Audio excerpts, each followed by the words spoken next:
Daniel Flores Muñoz, docente investigador de la Facultad de Derecho.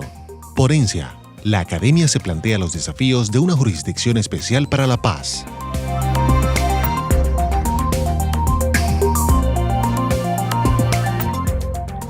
El Estado colombiano ha asumido un modelo de superación de la conflictividad armada que supone un importante desafío para los círculos de especialistas en transiciones políticas hacia la paz. Este modelo encarna un modelo totalmente innovador, en razón a que supone una interesante articulación entre instancias judiciales por una parte, programas y medidas administrativas por la otra, así como un completo programa asociado con garantías de no repetición. Este tipo de modelo naturalmente conlleva a la garantía y materialización de los derechos de las víctimas del conflicto armado en Colombia. Todo el diseño del modelo ha sido previsto para cumplir con los objetivos e indicadores en un tiempo específico y previamente determinado, así como con un absoluto seguimiento y visibilización de los procesos ante la comunidad internacional y ante la sociedad civil. Este modelo nace en el marco de un contexto totalmente excepcional. Este contexto está asociado precisamente con una tensión, por una parte, entre la creciente necesidad de reconocimiento y garantía de los derechos humanos, en concreto, los denominados estándares en materia de derechos de las víctimas, y por otro lado, por un contexto o un elemento que es natural a los procesos de negociación política y que se traduce efectivamente en la contienda, en la disputa de intereses que aseguren las condiciones normativas y las condiciones políticas para que la insurgencia armada pueda efectivamente dar el paso hacia la desmovilización y hacia la entrega de armas. Esta situación naturalmente supone un escenario paradójico. Por una parte, se planteaba la necesidad, como se dijo, de asegurar un modelo que goce de legitimidad internacional, y para ello el modelo debía reconocer y respetar plenamente tanto los derechos como el alcance de cada una de las garantías asociadas con los derechos humanos de las víctimas del conflicto armado, y por la otra el modelo tenía que ser lo suficientemente atractivo para que la insurgencia pudiese efectivamente reconocerlo como razonable y a partir de él dar el paso hacia la reincorporación de su vida civil. Este proceso no fue fácil. En el marco de la negociación hubo algunos puntos que resultaron de difícil consenso.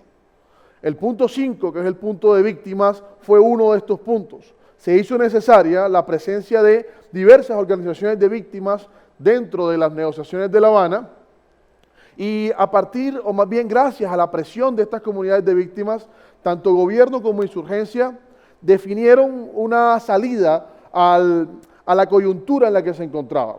Esta salida fue la creación de una comisión de expertos, los cuales tuvieron la responsabilidad de realizar, o más bien proyectar, un modelo en el cual se realizaba la ponderación de los dos elementos que anteriormente venía comentando. Por una parte, estándares internacionales en materia de derechos de víctimas, y por otra parte, las condiciones óptimas para poder asegurar el paso de la insurgencia hacia su reincorporación en la vida civil. El modelo que surge de esta comisión va a ser un modelo absolutamente innovador y que va a suponer, como decía al comienzo de mi intervención, un importante desafío en el marco de la literatura especializada. Este modelo encuentra como núcleo esencial justamente la centralidad de las víctimas. Son las víctimas las que constituyen la puerta de entrada para la negociación política. El reconocimiento de sus derechos, los derechos de las víctimas a la verdad, a la justicia, a la reparación y las garantías de no repetición, son la condición para poder iniciar un proceso de negociación política que luego entraría naturalmente a discutir el alcance de cada uno de estos derechos en el marco de la transición en concreto. En el marco o dentro de esta discusión, pues se pudo reconocer o se pudo destacar que el derecho a la verdad se elevaba como uno de los principales derechos que tanto las víctimas como la sociedad civil tenía por finalidad asegurar, sin esclarecer las condiciones de modo, tiempo y lugar, los actores que participaron en la comisión de hechos atroces. Solamente de esa manera era posible, a los ojos de comunidades de víctimas, y así lo reconocen convenios internacionales, poder avanzar hacia la construcción de una paz estable y duradera. Juinet, un famoso tratadista y autor de un informe muy importante en materia de justicia transicional, haría famosa una expresión: para poder pasar la página es necesario que la hayamos leído antes. Leer la página de la guerra para poder pasar hacia la paz supone mirar hacia atrás y poder reconocer justamente los errores, poder reconocer justamente las responsabilidades y poder avanzar ahí sí sobre la verdad hacia un proceso de reconciliación. Esta edificación de la verdad como un pilar clave en el marco de la transición colombiana hacia la paz va a reflejarse directamente en la manera en la que el sistema integrado de verdad, justicia, reparación y garantía de no repetición articula de forma armónica cada una de sus instancias. Sabemos que el sistema está compuesto por una serie de instituciones, entre las cuales tenemos la Comisión de Esclarecimiento de la Verdad para la Convivencia y la No Repetición, tenemos igualmente la Jurisdicción Especial para la Paz, tenemos asimismo la Unidad de Búsqueda de Personas Dadas por Desaparecidas, así como los programas y medidas de reparación y garantías de no repetición. Cada uno de estos elementos funciona de manera mancomunada para asegurar justamente que la centralidad de las víctimas sea algo más que una etiqueta puramente retórica y que por el contrario sea la condición material y suficiente para la construcción de una paz estable y duradera en Colombia. Pero para poder comprender a ciencia cierta la importancia y naturaleza del sistema integrado de verdad, justicia, reparación y no repetición, es necesario primero entender el contexto jurídico-normativo en el cual esta iniciativa se inserta. Y este contexto no es otro más que el de la justicia transicional. La justicia transicional es un tipo de justicia excepcional y transitoria orientada a permitir que los estados generen las condiciones para pasar, bien sea de la dictadura a la democracia o bien sea del conflicto armado hacia la paz.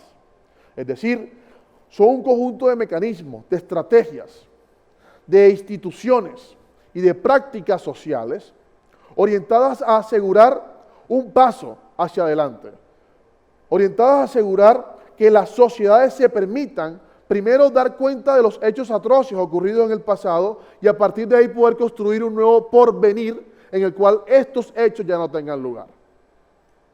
La justicia transicional se incorpora al interior del ordenamiento jurídico colombiano y entra sobre todo a partir de la forma en la que el constitucionalismo colombiano ha venido pensando el derecho a la paz. En Colombia, la paz tiene un lugar preponderante al interior de nuestro diseño constitucional. Así se refleja, por ejemplo, en la presencia del mismo en diferentes artículos, como el artículo 22 y en el mismo preámbulo de la Constitución Política. De igual manera, la paz se reconoce como un derecho esencial en diferentes convenios y tratados internacionales que hacen parte del bloque de constitucionalidad en Colombia. Asimismo, la jurisprudencia constitucional ha sido prolífica a la hora de avanzar hacia una dogmática del derecho a la paz en Colombia. Esta construcción jurisprudencial del derecho a la paz en Colombia ha servido de puerta de entrada para que a partir de ahí podamos comenzar una discusión en el marco del ordenamiento constitucional vigente alrededor de la justicia transicional. Es decir, alrededor del conjunto de medidas, de mecanismos, de instituciones de carácter excepcional y transitorio orientados a asegurar la reconciliación y la paz en Colombia. Pensar el derecho desde la guerra, pensar el conflicto justamente desde las formas jurídicas es un desafío clave y preponderante de nuestro tiempo. En Colombia ha coexistido de forma más o menos pacífica un diseño institucional demoliberal clásico, ¿no? Incluso modernizado a partir de la Constitución del 91, ha coexistido este modelo con escenarios de alta conflictividad, con escenarios de alta represión estatal, con altos índices de violencia social, de violencia política también. Esto que parecería paradójico, ¿no? Porque la pregunta sería, ¿qué ha sucedido que ha permitido que Colombia, para muchos la democracia más antigua de Sudamérica, que ha vivido casi que sin ningún tipo de disrupción o interrupción, una experiencia democrática asociada con partidos políticos e instituciones democráticas, en ese país justamente haya permanecido por tanto tiempo una conflictividad social que haya devenido en conflictividad armada y que pareciera no minar los fundamentos de las instituciones? ¿Qué es lo que ha pasado? ¿De qué manera esa institucionalidad ha logrado adaptarse a un contexto social y político tan altamente conflictivo y problemático? Respuesta a esta pregunta no hay diferentes hipótesis a nivel de ciencia política, a nivel de teoría del Estado, a nivel de sociología política. Sin embargo, creemos que esta es una coyuntura en la cual el Estado colombiano por fin está avanzando hacia un modelo de institucionalidad y una forma de comprender el derecho que efectivamente reconozca la existencia de la conflictividad armada.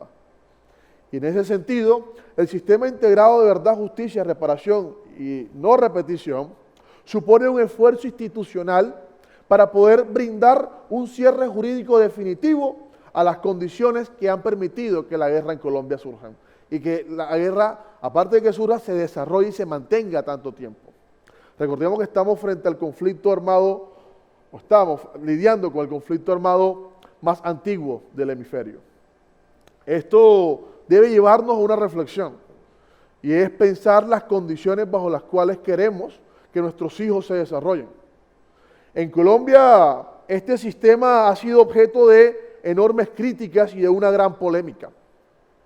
En concreto, su componente de justicia, es decir, la Jurisdicción Especial para la Paz, ha sido objeto de mordaces críticas al interior de ciertos círculos políticos del país e instancias mediáticas. Estas críticas han estado asociadas con dos elementos muy particulares. El primer grupo de críticas se ha dirigido hacia la idea de que no era necesario crear una jurisdicción especial para la paz, toda vez que la jurisdicción ordinaria que ya existía en el Estado tenía la capacidad para poder juzgar e investigar los crímenes ocurridos con ocasión al conflicto armado. Frente a esta crítica, lo que se ha convenido responder, lo que resulta razonable responder, es que esta crítica parece no compadecerse con la realidad judicial del país. Una realidad en la cual vemos de qué manera los procesos se represan, la resolución de los procesos se demora un tiempo tal que la justicia queda quizá llegando cuando aquel que la reclama ya no está en este mundo. Si queremos poder responder con justicia a las víctimas del conflicto, es parte integrante de esta justicia su celeridad, su prontitud. Así que esto es un argumento a favor, naturalmente, de la creación de un órgano o un diseño institucional independiente de la rama judicial con capacidad de administrar justicia y poder efectivamente asegurar el alcance del derecho a la justicia por parte de las víctimas, en cabeza de las víctimas. Otro conjunto de críticas se refieren a la idea según la cual no conviene el modelo de penas que la Jurisdicción Especial para la Paz implementa en el marco de sus procesos de juzgamiento e investigación. Para ellos era necesario que ciertos delitos ocasionados en el marco del conflicto armado tuvieran una penalidad o fueran castigados con base o con fundamento en el derecho vigente, en el derecho penal ordinario.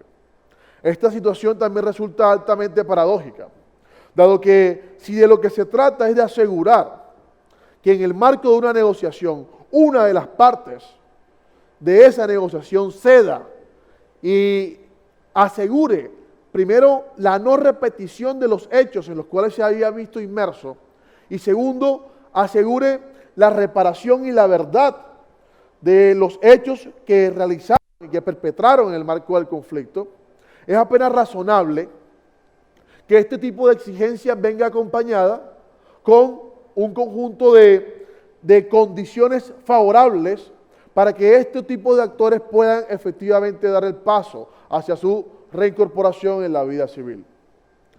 El trabajo con la comunidad de víctimas que viene realizando el grupo de investigación en Filosofía del Derecho y Derecho Internacional, liderado por el doctor Jessy Carrillo, y en concreto su línea de investigación en justicia transicional y derechos humanos, ha logrado evidenciar de qué manera las comunidades de víctimas, en su gran mayoría, abogan más que hacia modelos punitivos, más que hacia modelos de juzgamiento tradicional, abogan hacia modelos frente a los cuales primero se les garantice la verdad de lo sucedido y segundo se aseguren instancias de reparación y las garantías de no repetición.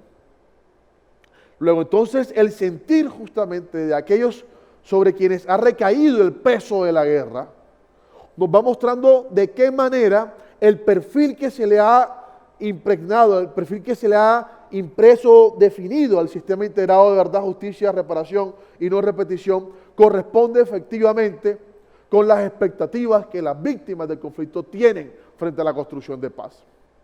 La Jurisdicción Especial para la Paz se compone por diferentes instancias, ¿no? Tenemos un conjunto de salas, inicialmente.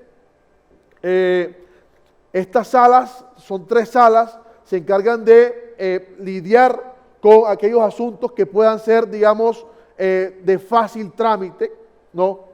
Asuntos que son un poco más complejos pasan luego al Tribunal de Paz, el cual tiene 4 secciones funcionando. Hay una adicional que se refiere, pues, luego de que la actividad del tribunal se acabe, será de seguimiento.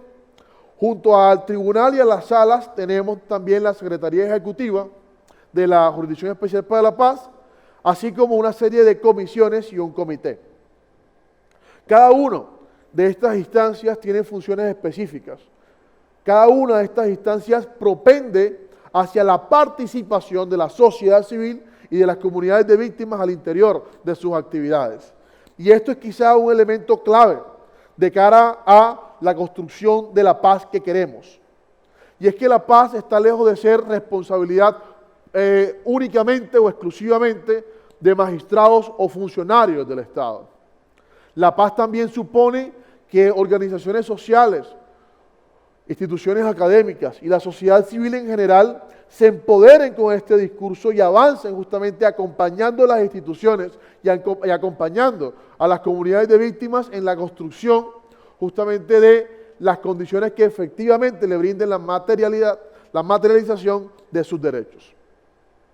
Con esto en mente, el Grupo de Investigación en Filosofía del Derecho y Problemas Jurídicos Contemporáneos ha creado el Observatorio de la JEP y de los Derechos de las Víctimas. La finalidad de este observatorio es poder servir de puente entre las comunidades de víctimas de la región Caribe, Cartagena y Montes de María principalmente, con las diferentes instancias judiciales y no judiciales del Sistema Integrado de Verdad, Justicia, Reparación y No Repetición. Sabemos pues que la JEP y la CEP, la Comisión de Esclarecimiento de la Verdad, está recibiendo informes, ¿no?, de cada una de las comunidades. Nos hemos topado con un hecho, y es que por más que los informes se diseñen de una manera amigable o fácil para poder ser tramitados, hay personas que todavía, hay comunidades que todavía tienen difícil acceso a la comprensión de los formatos y sobre todo difícil acceso al envío de esta información. Comunidades campesinas, comunidades indígenas, comunidades raizales, no cuentan aún con las condiciones para poder presentar su relato, para poder presentar su verdad y de esta manera exigir su justicia. Es frente a estas comunidades que estaremos trabajando con talleres orientados a poder traducir su memoria de sufrimiento en los términos que se establecen para los informes y presentar estos informes ante las autoridades competentes. Esta, naturalmente, es una responsabilidad ética, política y académica crucial en la coyuntura en la que el país se encuentra inmersa.